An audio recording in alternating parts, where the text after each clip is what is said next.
Глава Коми Владимир Уйба записал видеообращение к жителям республики. Полную его версию смотрите прямо сейчас. Добрый вечер, уважаемые жители республики. Рабочая неделя началась с очень большого и важного мероприятия, заседания правительства республики. Разбирали два очень важных вопроса, связанных друг с другом. Это выполнение адресной инвестиционной программы и выполнение национальных проектов. К сожалению, сегодня на правительстве очень серьезно критиковал исполнителей и министров профильных, и зампредов, и муниципальную власть, потому что очень многие проекты под угрозой невыполнения в этом году. Напомню, что такое АИП, да? Адресная инвестиционная программа – это наши с вами деньги. Деньги, которые мы достаточно тяжело зарабатываем, при этом хотелось, чтобы они, конечно же, эффективно вкладывали в строительство школ, больниц, ФАПов, социокультурных объектов. И когда мы в прошлом году буквально по сусекам наскребли 5 миллиардов на 66 объектов, которые как раз входили в перечень АИПов, а это те объекты, когда я с вами встречаюсь, вы просите, чтобы они появились в населенных пунктах, селах, деревнях. И когда все-таки, повторяю, находим деньги с трудом и формируем этот перечень адресной инвестиционной программы, а к концу года из-за чьей-то нерасторопности получается, что мы не все объекты вводим в эксплуатацию. Конечно, это очень печально, и я сегодня очень по этому поводу сделал жесткие выводы. Та же примерно картина и по нацпроектам, потому что здесь тоже ситуация. Мы же каждый год заявляем по нацпроектам. Нацпроекты – это федеральные деньги, там есть наше софинансирование, но в основном это федеральные деньги. И там тоже проблемы по выполнению. Начали смотреть причины, выполняем хорошо дорожное строительство. Вот там практически 100% усвоения. Задаю вопрос членам правительства, профильному министру, почему так? Молчание. Я говорю, да потому что дорожная отрасль сохранилась, на удивление, вопреки всему сохранилась в республике. Это все-таки наше ответственное предприятие, которое понимает, что им строить, им ездить, им отвечать. А по всем остальным стройкам, что школы, что сады детские, что ФАПы, что больницы, это 99% это приезжие строители, приезжие компании. Мы их не знаем, мы не знаем, чего они стоят, мы не видим, как они делают ли они вообще такие объекты.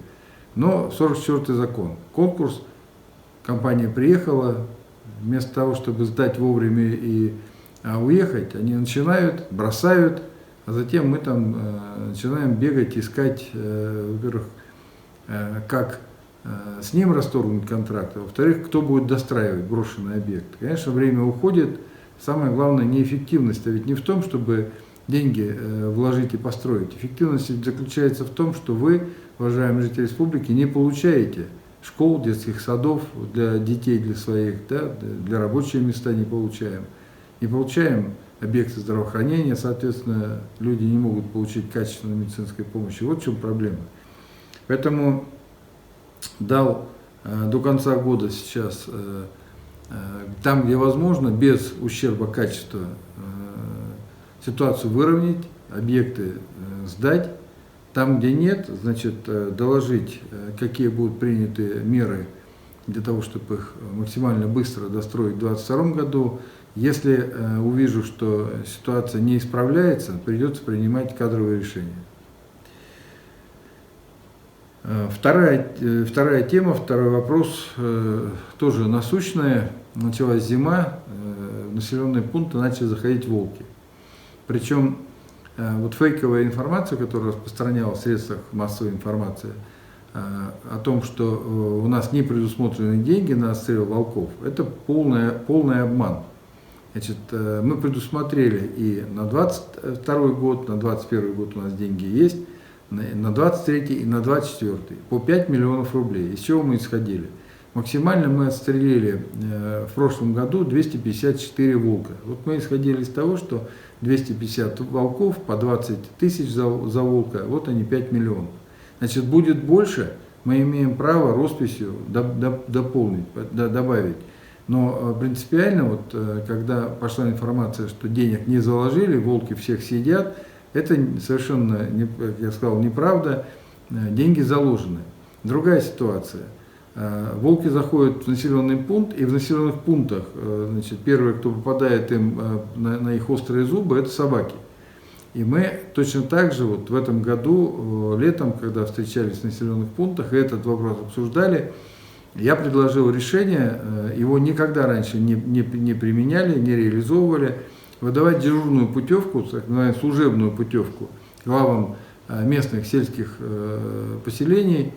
Она должна у него лежать, и в тот момент, когда, да, и местные охотники об этом предупреждены, что если волк зашел в деревню и представляет угрозу, он же может, кроме вместо собаки, там на человека броситься, то есть он представляет угрозу уже жизни человека, то, несмотря на запрет охоты в населенных пунктах, значит, это вынужденная мера, это отстрел называется, а не охота.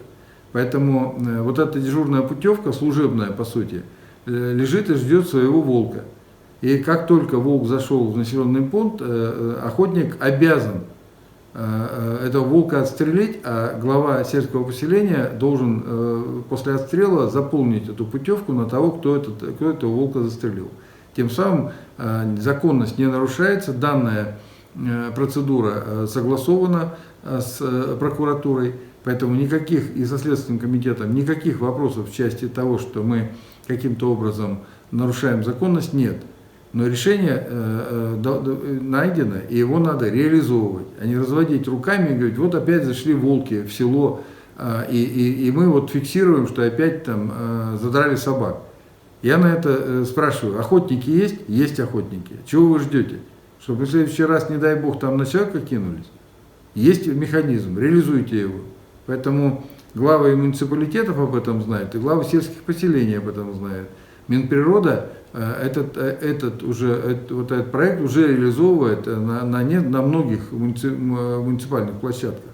Поэтому, пожалуйста, главы муниципалитетов, кто еще не получил такие служебные дежурные путевки, обращайтесь в Минприроды, получайте их и доводите до сведения всех местных охотников о том, что такая путевка есть, и применение оружия именно в виде отстрела волка внутри населенного пункта разрешается, потому что это уже угроза жизни человека. По эпидобстановке мы чуть-чуть начали снижаться, вот уже несколько дней такой тренд на снижение наметился. У нас сегодня за сутки выявлено 307 случаев заболевания коронавирусом, вчера было 315. Из этих 307 случаев всего 3 человека были привитые. И эти 3 человека на амбулаторном лечении переносят заболевание очень легко. Но по городам ничего не меняется, точно так же Сыктывкар, Ухта, Усинск, Воркута, Сосногорский район, то есть там, где идет большая агломерация людей. То есть еще подтверждается то, что больной заражает здорового, да, потому что вы видите, что среди 307 человек, которые заразились и которые за сутки выявлены, всего 3 привитых. То есть, соответственно, 304 человека непривитые, люди, которые надеялись на то, что их пронесет. К сожалению, не пронесет. По умершим, к сожалению, у нас сегодня за сутки 13 умерших, но опять же, статистика говорит о следующем. Среди 13 умерших ни одного вакцинированного.